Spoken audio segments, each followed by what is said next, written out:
let's talk about The Perfect Neighbor, which is the last documentary here on this list. And I think if I were to describe it, I'd honestly kind of say that it's honestly a found footage documentary horror film. It's absolutely terrifying to watch. It is all shot through security camera footage and body camera footage from the police officers, and it plays as a narrative from 2 years before the incident, with all the phone calls that were called by this Karen that lived across the street from this black family, to the incident itself, to the actual conviction, all the way up to the court cases. And it just happened a couple years ago, which is even more just messed up and just, hard to watch. This one was also very emotionally draining, as a lot of these films were at the Sundance Film Festival this year. And like documentaries in the past, like Black Box Diaries, like Beyond Utopia, now The Perfect Neighbor, this is definitely a must-watch documentary for anybody who's interested inside of this subject matter. If you don't know what the standard ground laws are inside of Florida and other states in this country, essentially means that if you're on your own property and you fear for your life against somebody that you think is a threatening force to you, you can shoot with the intent to kill them and face no consequences for it. And obviously that,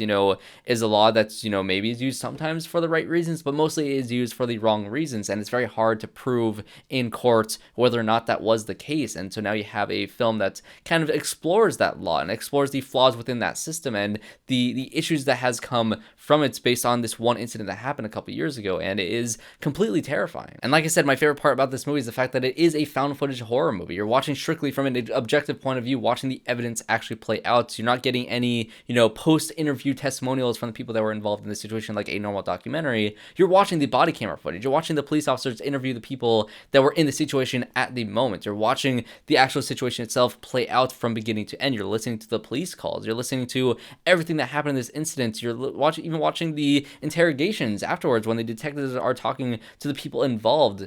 And it is so terrifying to watch the legal system go in the way that it does, or to see how it is working, to see that, yeah, maybe this situation won't go out in a way that you want it to. And you're absolutely terrified watching the entire time, wondering if this person who was killed in this incident is going to die in vain, essentially. And it is a terrifying thing to watch because of the state of our country specifically right now. And it's a very important movie, honestly. I think that if you come out of this movie or you come out of this review thinking that, I need to watch something for sure, this is the one.